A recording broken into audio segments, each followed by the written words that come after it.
Good morning and welcome to the Talk of the Town. My guest this morning is Rajakulendran, lead economist at Verite Research. Good morning, Raj. Good morning. Raj, recently an IMF mission team visited Sri Lanka to discuss recent macroeconomic developments and progress in implementing economic and fiscal policies under the Extended Fund Facility Arrangement, where the head of mission said, among other things, that the economic reform program implemented by the Sri Lankan authorities is yielding the first signs of recovery. In this backdrop, speak to us about the importance of sustaining the reform momentum. So thank you, Sonali. But yes, you're right in terms of sustaining the economic reform momentum. So it's important to understand what have we done so far and the IMF program that we've met, or the progress by the first review. So Sri Lanka had 100 commitments due in its entire program by when it started its program in March 2023, and by November we had to complete 73 commitments. When we run this IMF tracker by Verite Research, we assess the progress of the IMF program every month, but we base it on publicly available information. So by November, we said that there was 46% complete and 15% unknown. But with the 12th of December first review, a lot of these unknowns were made clear, and we assessed the way the IMF assesses progress.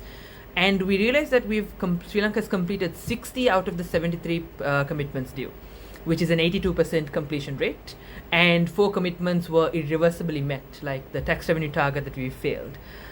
So we've done 82%, and we have to leave out the 4%.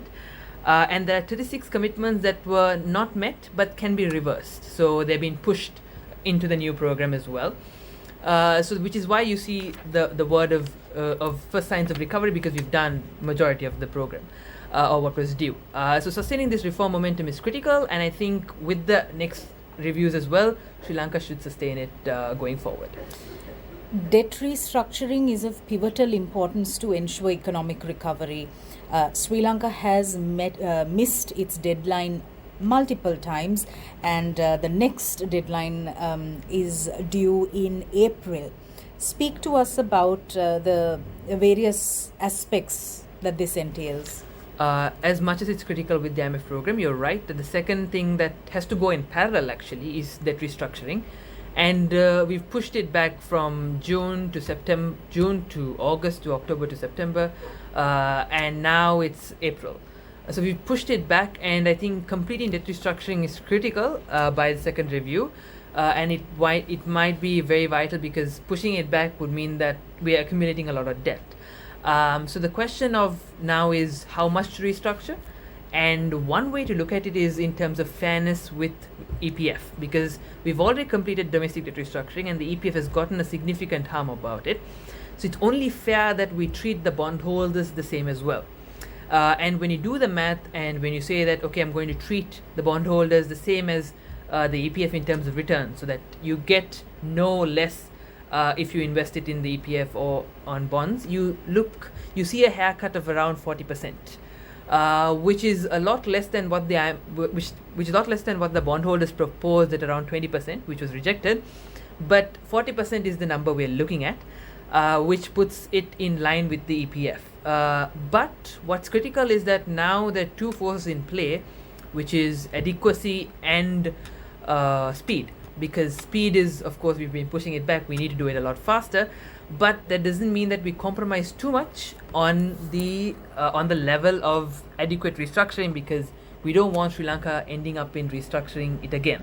So it's important that we play these two forces critically, and we don't forego one or the other, and we stick to restructuring around 40% so that we treat the EPF and bondholders in a fair manner.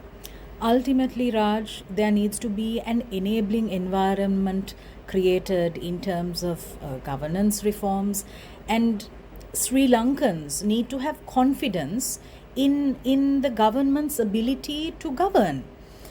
In this respect, how important is it for the government to have an action plan to implement the findings, recommendations in the recently released IMF Governance Diagnostic Report, which had some very comprehensive notes, findings, recommendations?